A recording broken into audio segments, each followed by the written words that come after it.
I feel like people are just kind of out there just like randomly, I'm going to stumble upon something that is my passion. That's not how it works.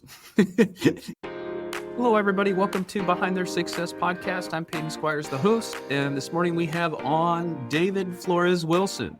He is a CFA, a chartered financial analyst, and a certified financial planner. He's a managing partner at Sincerus Advisory, where he helps entrepreneurs, tech professionals, and business owners build and protect their wealth, optimize business exits, and achieve financial freedom.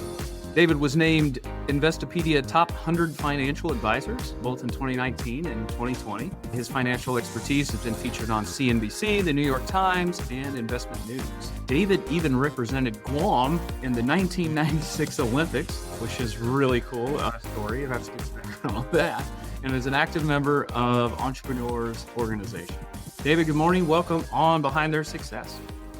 It's wonderful to be here. Looking forward to the conversation. Yeah, David. So in the financial space, right? Kind of like me, tell us a little bit about your business and like what got you there. For sure. I think Sincerus was actually founded 5 years ago. I teamed up with a business partner after working for other firms. Essentially, we work with entrepreneurs and business owners on their financial journey from a financial planning perspective and try to be helpful in giving them advice, putting together financial plans and, whether that's from formation to exit and beyond, just kind of looking at the whole scope of their financial lives and, whether it's advising on the balance sheet on, whether they're going to make a real estate investment or they're going to sell or buy their business, sell their business or buy another business. We work through and try to think through the pros and cons and, look at it from a financial perspective, tax perspective, estate planning perspective, an insurance perspective, as well as, does it have an alignment with their goals and their needs and what they really want to accomplish. Yeah. Often I see in the industry, and there's not a lot of fantastic planning going on necessarily, especially, sometimes in the retail world where, people kind of just save for retirement and whatnot. And not necessarily everybody needs this massive holistic financial plan, but a lot of people do. A lot of people have a lot of moving parts, right? And it's awesome that you guys, you're trying to take that holistic approach, right, of looking at every aspect. Because you're right, there's all kinds of different considerations. It's not just like, hey, make me the most money. Sure, all things being equal, we want to make more money, right? But there's a whole lot of variables, right, that kind of go in. Yeah. No, it's interesting, right? Because I think so much of the industry focuses on, frankly, retirees that have kind of done the work and are now sort of need some help managing gobs of money, right? Kind of in their... Yeah. That's the retail, right? Yeah. And so for us, it's, we get jazzed up about working with people that are really hitting that inflection point and how can we add value to their businesses and their personal lives, and sort of like entrepreneurs are just pulled in many different directions, right? They might have small kids, they want to go on vacation, they're working crazy hours in their business, and how do they manage it all? And where do they get that sort of objective advice to move the ball forward? So. Yeah. No, a lot of my client base is the same kind of space, right? Entrepreneurship, and they do have a lot of unique needs, right?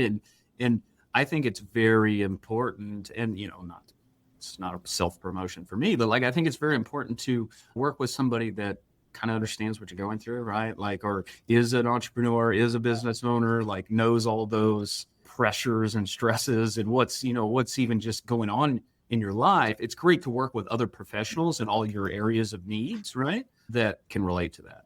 Yeah, no, it's interesting, right? Because I've only technically been an entrepreneur for 5 years, right? And so I've been advising business owners. You've lived in that space, though, for a long time, right? For a long time, and when you kind of sit in the space yourself, and you do have to make those hiring decisions and put together your QuickBooks and manage the team and make these decisions around strategic planning, it just sort of change your how you view and kind of give the advice to the entrepreneurs and the founders. And so it's been a great experience for me. And kind of oftentimes we see people that are in for example, maybe working in big tech and want to move into the startup world and co-found a company, and so we want to have them go into that experience with their eyes wide open, right? And, yeah. It's not just turn it on and it goes, right? Yeah, because this is sort of the agency we have as entrepreneurs and the sort of the ability to kind of work with what we're passionate and frankly, many entrepreneurs just won't ever retire, right? They kind of just go from they're so high strung and high wired until they'll just never quit. It's a fun business we're in, and sort of to work with people that are so dynamic and are doing some interesting things out Yeah, no, and I echo exactly what you're saying there. Of just like, it is cool, right? You work with all these different high performing people, and like I've had the benefit of working with different even athletes and different stuff like that. It has like the cool factor or whatever. But like the main thing is like I get to work with all these like amazing people, right? That make me better. And I just get to like latch on and be like, cool, look, my client is so cool. He's doing all these cool things, you know what I mean? And that's like awesome, you know? And, I get to be a small part of that to just kind of support it, right? Like helping them be successful. Yeah. I mean, it's impact, right? In terms of, when we work with non-entrepreneur clients, like, yes, we're impacting them and their families and their future. But when you work with entrepreneurs and founders, it's like, well, you have the ability to sort of like not just work, you impact a company. And of course, all the stakeholders involved, from the suppliers to the customers to the team, it's, the stakes are high. So. Yeah, absolutely, dude. So David, tell us a little bit about your story. So you came originally from Guam, right? Is that right? Born and raised in a small Pacific island, Guam. My mother's a native. My dad was from California, and for me, like my parents divorced, and so I kind of grew up in kind of two different households, and for me that was a great experience, right? So on my mom's side of the family, there's my grandparents had a series of family businesses, and so I worked most weekends and most summers, and working on the family farm and sort of the retail store in the family, and I took from that was that. Here were these sort of pillars of my community, these, hardworking people that, so many people respected, but they didn't have the right advice. And so they made some poor decisions. They lost one of their businesses because they didn't have the right coverage, and there was a lawsuit. When they passed, they didn't have their estate in order, and then their estate went through probate for many years. And on the other side of the family, my dad was a CPA, right? So I saw the impact that he made on people's lives. And, I wasn't paying that much attention at the time, but I was sort of picking up these little financial literacy nuggets, right? And so I saw the impact that you can make if you sort of have these skills and build them over time, and you can make on people's lives. So that's kind of interesting. So you had the entrepreneurship kind of your mom's side, and then your dad's side kind of gave you the little bit of the grounding and the numbers, and you kind of had a little bit of both worlds there a little bit, right? So yeah, I mean, I think I had an investment banking career after college, and what was happening was that I was kind of taking, I wasn't that enamored with the sector that I was in. And so I was kind of taking these different certifications. You have your CFA, right? I mean, that's a big deal, right? Yeah. I mean, just one of those things where like, all my friends would disappear on a Sunday to watch football. I was like, I love playing sports. I don't watch that much football. So I was like, oh, you know what? You're doing stock analysis, right? Yeah. So eventually people started to come by and say, hey, like, you have the CFA, like, what should I do with my, 401k. And, I heard you develop this sort of rent versus buy spreadsheet. And so, financial planning became my hobby sort of on the side. And then, when the financial crisis hit, that was sort of my time to say, hey, you know what, I'm going to go all in on this hobby of mine and make it my career and transition from investment banking. So, yeah. Take me to that decision point. What made you finally take that jump? Was this like, had you been thinking this for a long time, or what do you think that decision? Yeah. And I think that's really, it's one of those big regrets in my career. There's kind of two, sort of big decision points that I made, right? One, sort of transition to financial planning. I didn't do that as a business owner at the time. I worked for another firm. And so, but what was, what's really impactful for me was that, I sort of discovered my passion, as I was sort of advising people as a hobby, just for free on the side. And I didn't go through with it, right? I was like, okay, I'm interested in this, or this is my passion. And then I just kind of sat in terms of inertia. And I think that's what I want to take to a lot of clients, right? In terms of just like, hey, once we find out what we really want to do, let's work backward. Go do it, right? And so like, obviously let's weigh the pros and cons.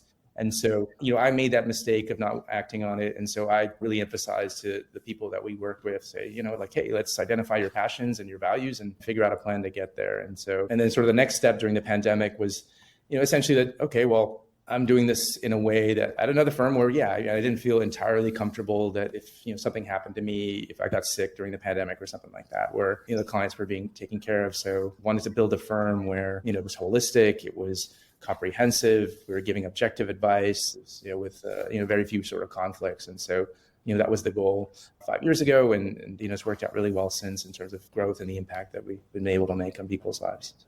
Yeah. So, obviously that decision point can be a scary one, right? You can sit there, and that's, I think, what I want the listeners to take away from what David was really saying there is like, you can sit there on the sidelines planning yes, for the rest of your life. And truly, there's never going to be a time where you're like, okay, I got all the information now, let's move, right? It's like, like what David said there's like a risk reward, right? Like at some point you have to move when you don't have necessarily all the information, right? Right. You just got to take a leap of faith and say, hey, I can do this and what have you. But at the same time, don't be stupid about it, right? David, I'm sure spent a lot of time, okay, what is this going to look like, right? Yes. And not do anything flippantly or in a rush. But you got to move at some point. Yeah, no, and people deal with this in different ways, right? I think sometimes starting a new venture, it's sort of saying okay, well, I'm going to build my reserves and my emergency fund and my lines of credit and develop relationships sort of ahead of the venture. And for me, it was really, there was a little bit of analysis paralysis, right? It was sort of, was taking on a business partner. We hired a coach to sort of investigate for, almost 18 months of how we would work together. Yeah. And what firm very, very important that you guys mesh, right? Yeah. And so, then what would this, where do we align in terms of service model and, investment philosophy and financial planning philosophy and what roles we would take on and, what would the business plan look like in terms of, certain benchmarks. And so I think that works for our personality, where others people, kind of like, hey, let's go. And if it doesn't work out, the sooner it doesn't work out, we'll kind of pivot. And the important thing is for people to understand like what kind of person they are, right? Yeah, so if something's not going to work, so often it's better sort of to find out sooner rather than later, right? So. Yeah. Oh, yeah, for sure. You're just delaying the inevitable, right? Most people probably listening to this call are not like you, right? I'm just assuming your detail is pretty much off the charts, right? Like, or you're really good with detail, right? Is that a correct assumption? I guess I'm good with the planning part of it, right? In terms of I think that's an interesting skill. I think we always sort of want to impart to owners and founders is to have that plan and to kind of check every box as sort of you're looking through and you're implementing that plan. But, what's most important is that you get the macro right? Oh yeah, for sure. And you can have sort of a great team and a wonderful business partner and an incredible business plan, but you've chosen the wrong market. Well, then it's probably not going to work, right? And so I think that's sort of that balance of the details and the big picture is so important, right? In executing on. Yeah. I mean, it's a little bit of a hot take, right? But for someone who's taken so many certifications, but these certifications don't matter that much, right? Like 100%.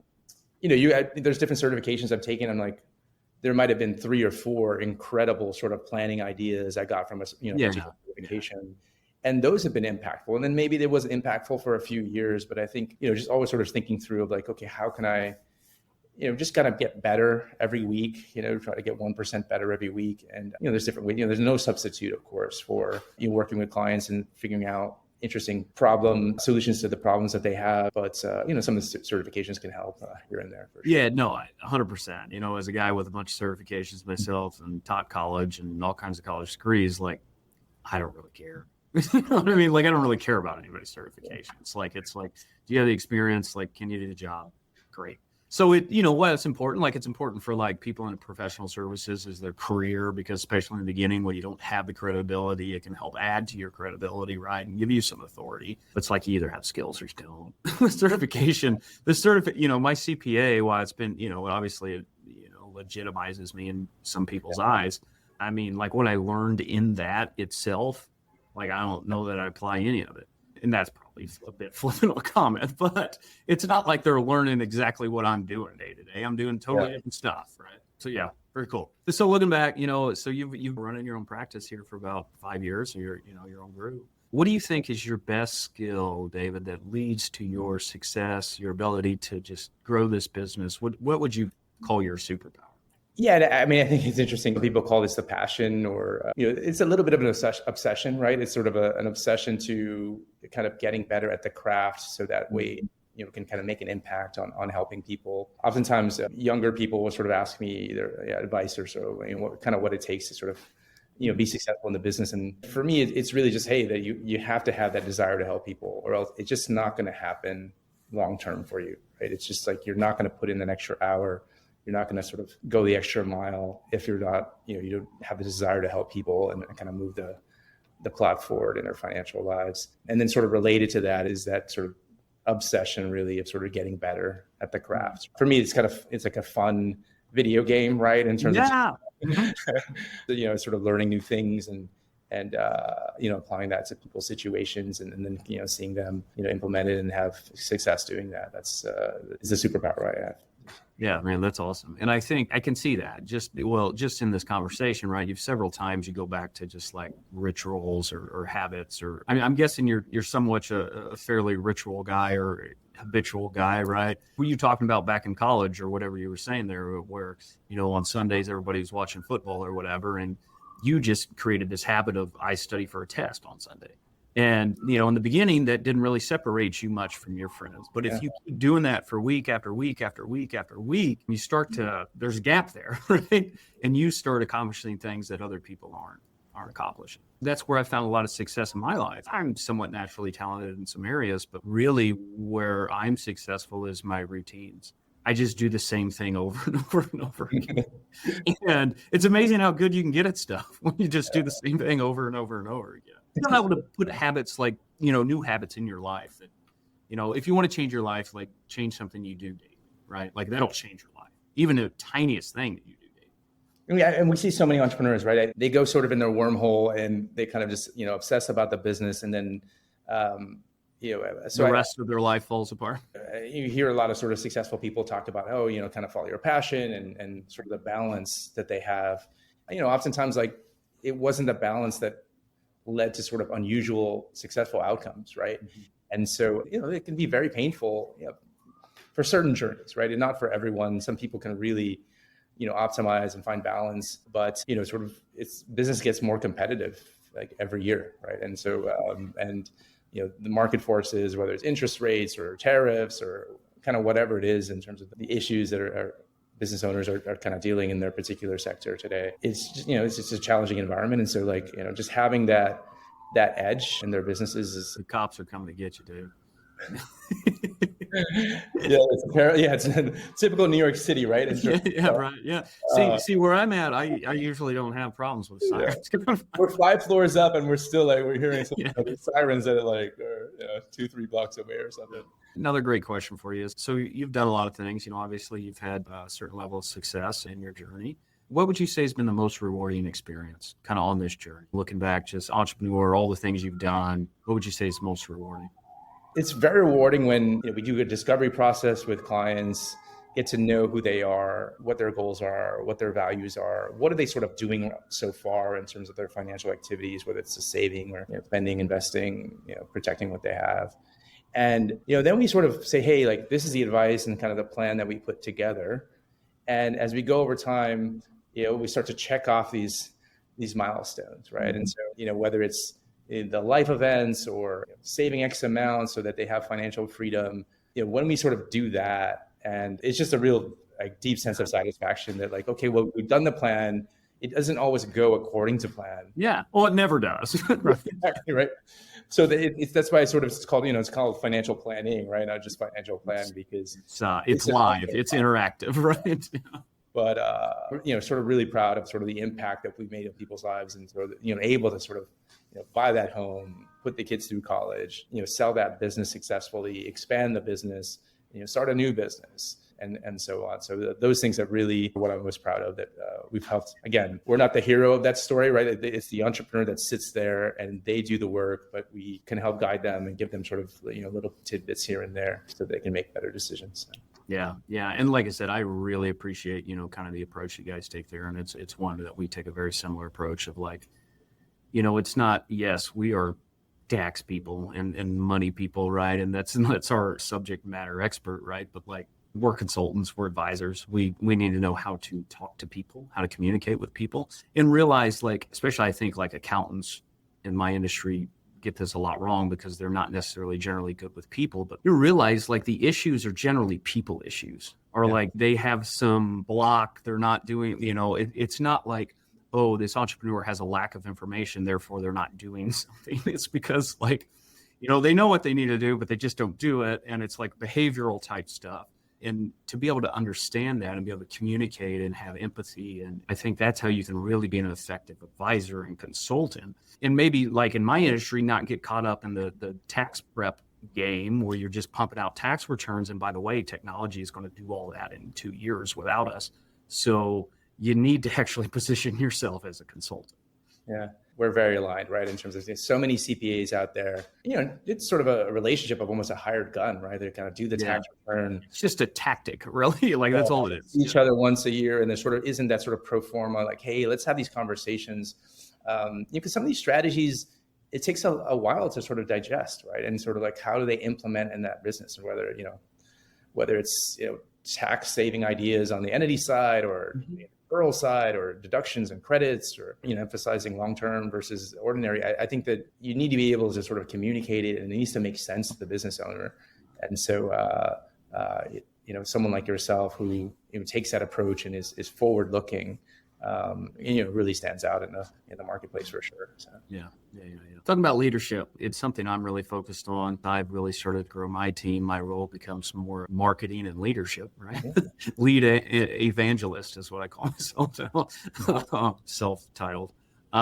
Looking at yours, David, like how would you say your leadership style has like evolved, right, over the years? And maybe what, if it has evolved, what might have prompted that to evolve?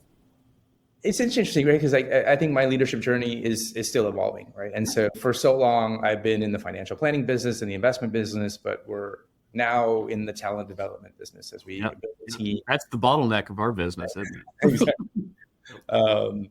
And so, and it's not just, sort of structural and systems wise, right? Like in terms of just like, hey, like, to junior people being like, okay, well, this is how we kind of will partner with you to develop over sort of a couple years, and these are the topics we'll discuss, and how we'll help you sort of get better. Leadership is sort of fundamentally different than managing, right? Managing is sort of understanding the person and kind of moving them forward, and it's situational. And leadership is really getting different people around a certain idea, right? And that level of saying, hey, like we're going to rally around this idea of making an impact on people's lives through financial literacy and planning.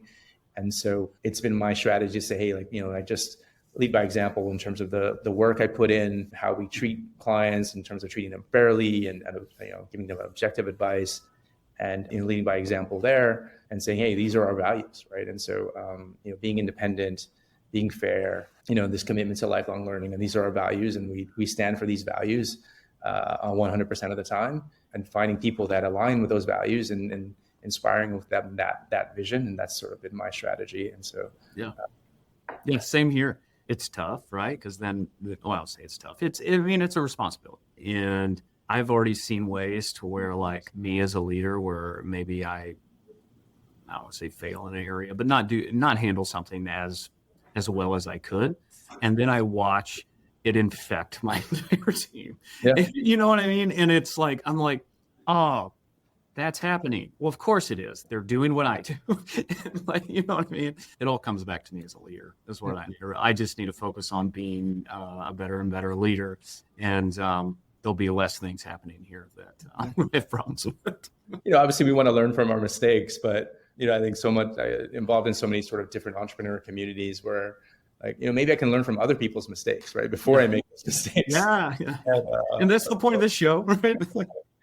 Absorb some of those best practices around, talent development and building an organization, inspiring people to join us on that in the business as well. So yeah, and that's what I'm super excited about. My role is, I've been in the biz for a decade plus, and what I'm super excited my role is to be that leader, that communicator, and spreading I don't know, say the gospel, but spreading what we do, right? And just leading by example and developing talent, because it really is in my industry. It's not necessarily about client acquisition or anything. It's like being able to service the client, to the standard that you do it. So yeah, this is good stuff. One last question for you. So look back, I don't know, maybe even to your college self. What, if you could tell him one piece of advice, what would you tell him? Yeah, I would say to, looking back at myself, touching on a little bit what we talked about earlier, is to not hesitate once you've found your passion and what you want to do in it. And to, I think for me is, the experimentation is great, right? And so like, I think if you're not growing, kind of move on quicker. Found your passion, move on and go do that. There's times where I didn't do that and I regret it, right?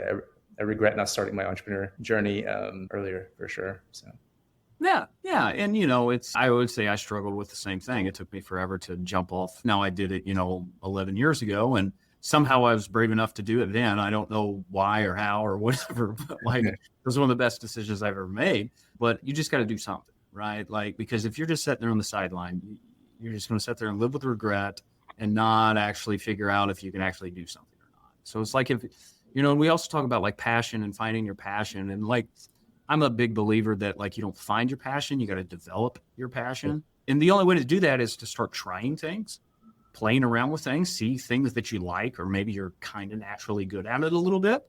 And then when you get in a routine and start doing it all the time, it's amazing how passionate you get about it. Exactly. You know what I mean? I never used to work out. Now I'm all passionate about working out because I do it all the time. And now since I've done it all the time, I'm pretty good at it. And once you're good at something, gosh, amazing, you're passionate with it.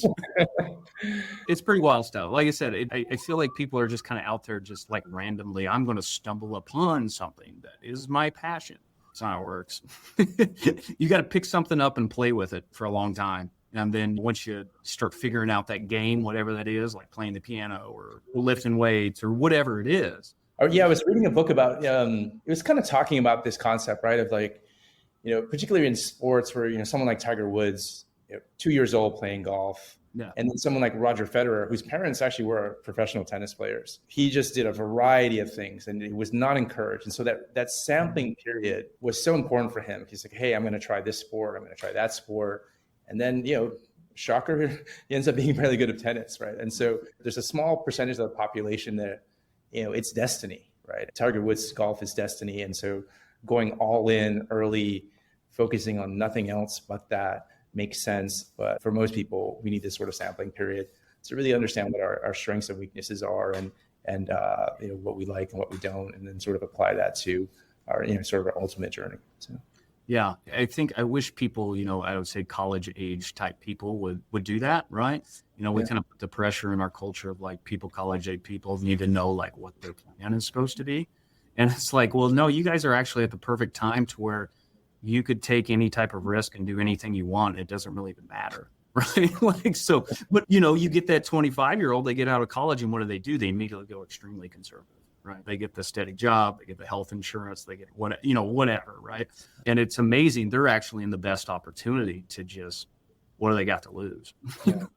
We see that on the investment side too. Right. And so, someone sort of, a few years out of college, making really good money and such a long time horizon that they can take risk and invest aggressively. And yet, what are they sort of doing? They're saying, okay, well, having a high allocation to cash and investing conservatively. And so, sort of retraining what's best for them in the long term and kind of implement those best practices, sometimes we see kind of again and again. So. Yeah. And of course, me and you working in the money space, that is extremely tied to emotions and what you learned, learned about all of that in childhood and your parents and all that kind of stuff. So often there's some things to navigate there. Exactly. That relationship with money cascades through people's lives or the decades, but that's sort of and so it's you're really examining okay, well, why do you feel that way around spending or saving? And, whether it's sort of the stories that you were told by your grandparents or in the household around expenses. And so, because some of them really can lead to positive outcomes and other times not. Right. So. Yeah. I mean, it can lead to extremes in all directions. Definitely. That's cool. Well, David, man, I really appreciate you coming on the show here. What's the best way people can connect with you or get to know more about you if they're interested in connecting with you? Yeah, sure. I mean, if you just Google David Flores Wilson, people can connect, whether on LinkedIn or through the website and kind of go from there. So. Awesome, David. Anything you want to leave for the listeners before you go? No, I really appreciate the work that you do in terms of, also spreading financial literacy. And it's been great having this conversation with you. Awesome, David, man. Well, I appreciate you. And listeners, we'll catch you next time. Thank you so much for listening to the podcast. If you found it valuable, please rate, review, and share it. That is the best way to help us build this and reach more people, as we're trying to accomplish our goal of help creating more healthy, wealthy, and wise entrepreneurs. You can follow us on social media by searching for me, Peyton Squires, or going to PeytonSquires.com. On the website and social media, we're always sharing tips of personal growth, and there we can actually interact. I'm looking forward to it. Thanks, guys.